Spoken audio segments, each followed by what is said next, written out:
Oy, mga kareste, napanood niyo na ba dati yung pelikula ni Jano Gibbs, yung Pedro Penduko? Tapos meron siyang Ang Pagbabalik ni Pedro Penduko. Tatandaan niyo yan. May isa kasing parte ron na tumatak sa aking isip. Yung scene na yun, talagang medyo bumaon sa akin yung mga bata pa ako na napanood ko yun. Dahil si Leo Martinez, yung demonyo doon, o yung tinatawag nila Lucifero. Tapos si Jano Gibbs yung bida doon as Pedro Penduko. So siya yung hero, villain naman si Lucifero. Sa scene na yun na tumatak sa akin, minsan tinukso ni Leo Martinez si Jano Gibbs bilang Pedro Penduko. Nagpanggap siyang babae na gusto ni Jano Gibbs. Tapos hinalikan niya, pinatulan niya. Nung habang hinalikan niya, biglang nagbago yung itsura. Yung pala si Leo Martinez yun bilang demonyo. Tapos tinesting niya lang pala, tinukso niya si Jano Gibbs. Ngayon, pinagtawanan siya ni Leo Martinez. At kinutya, papati nga yung langit. Sabi niya, uy, nagkakamali rin pala kayo dyan sa taas. Ito ba papadalo niyo sa akin? Tapos si Jano Gibbs, medyo seryoso na nagtataka. Pero pinupunto ni Leo Martinez, ang kalaban ng masama ay mabuti. Ikaw ay masama. Sino ka para suungin ako? Pares tayong masama. Quits lang tayo. Yun yung, kung natatandaan ko yung linya niya dun eh. Pero hindi yun eksakto. Pero yun yung pinakapunto niya. Hindi ka pwedeng maging bida. Hindi ka pwedeng gumawa ng mabuti dahil masama kang tao. Isa kang masama. Nakagawa ka ng masama. At yun ang nagbigay ng problema kay Jano Gibbs dahil talagang dinibdib niya yun na parang halos hindi siya makalakad noon. Nahihirapan siya at laging yun ang tumatatak sa isip niya. Hindi, masama ka. Talagang kinakain siya nung pag-iisip na yun na laging umi-echo sa isip niya, masama siya. So, seryoso tayo, no? Seryoso naman tong usapan dahil lagi na lang ako nagpo-post ng medyo hindi nakakatawa. Pero seryoso.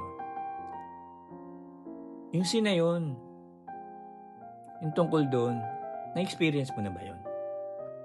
Ako kasi na-experience ko na rin. At for sure, mga karesde, marami rin naka-experience sa inyo. Yung tipong nagkamali ka na agawa ka. Nagsisisi ka doon dahil nagkamali ka. Tapos yung gusto mong baguhin yung pagkakamali mo.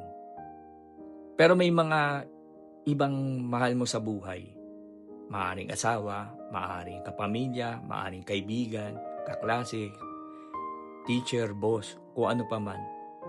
Na parang hinihila ka pa at sinasabing, wala ka ng pagbabago, masama ka na, kandidato ka na sa impyerno, inaantay ka na lang ng demonyo, wala ka ng pag-asa. At masakit yun. Lalo-lalo na kung sa atin na nag-iisip, gusto ko naman magbago. Gusto kong ituwid. At marami nga sa atin pinagsisikapang maging mabuti, maitama. Pero bakit parang laging umi-echo yung salita na yun? Masama ka. Nagkamali ka na, wala ka ng pag-asa. Pero ang gusto ko lang ma-share din, na minsan nangyari rin sa akin yun, na parang feeling mo, wala ka ng pag-asa. Huwag naman sanang dumating na parang maging Judas Iscariote tayo na nung nag-guilty siya. Tinapon niya yung pera, tapos nagbigti siya. Huwag sanang dumating sa punto tayong gano'n. At yun nakalagay yun dun para mapakita na noon pa man may nangyari talagang gano'n. Na nagkamali ka at may posibilidad na pag kinain ka ng konsensya at parang feeling mo wala ka ng kinain ka na, maari. Kaya wag sana tayong mawalan ng pag-asa sa mga nagsusumikap na magbago, na maayos ang sarili, na maitama. Dahil unang-una sa lahat, automatic yun. Kapag buhay ka, may pag-asa. Maaring mahirap lang dahil talagang maaring yung mahal mo sa buhay mo pa yung tumitigil.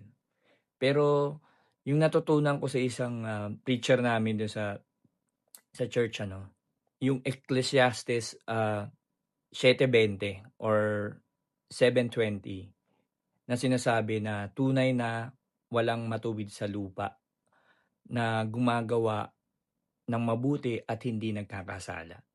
So, that means kung yung mga mabubuting tao na lang na maaaring tinitingala natin or kilala natin, talagang nagkakamali, what more pa tayo na mas mahina. Gano'n pa man hindi puwede nating gamitin 'yun na maging excuse para lalo tayong magkamali. Dapat i-improve natin ang buhay at matuto tayo sa lahat para ma-improve. Pero meron at meron talaga na may time na talagang may kumbaga may season na minsan bagsak ka, eh. Dahil merong alam mo yung parang sabi nga nila yung gulong ng buhay, which is parang may time talaga na nasa taas ka na okey ka naman, walang problema, keri mo lahat. Tapos pagdating mo sa baba, darating yung time na nandun ka sa baba ng gulong na para bang feeling mo ginagawa mo lahat, parang ang hina mo talaga. Pero the rest day, 'wag, may pag-asa at 'wag kang magpapatalo. Gaya ni Pedro Penduko, 'wag kang magpatalo sa demonyo. Maaaring iba hindi naniniwala spiritually, pero kung ano man ang nasa ulo mo, kung ano man yung parang may bubulong sa'yo, di ka na mali yan, hindi ka na ano, wala yan, wala ka ng pag-asa, 'wag mo ng gawin yun. Nagkamali ka na, aanuhin mo pa, 'di ba may mga gano'n? 'Wag. At yun ay very common sa mundo ngayon, lalo na rito sa kinalalagyan ko sa US. Kaya maraming may ano, mental health problem, eh.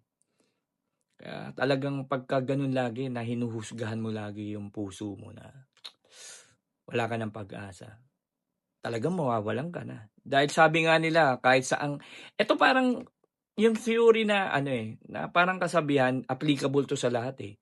Kaysa mag-business ka, kaysa mag-career ka, kaysa kung ano man ang pasukin mo, pag-aaral. Kapag nag-decide ka na na sumuko ka na, automatic yun talo ka na, eh. Yun nga yung 'di ba, kahit saan, eh, kahit saang larangan. Mas applicable din yun sa mental health natin na naiisip mo na wala ka ng pag-asa, automatic yun nagpatalo ka na, yun na yun. Kaya 'wag, 'wag, 'wag. Maniwala ka. Buhay ka ngayon, mas may pag-asa ka.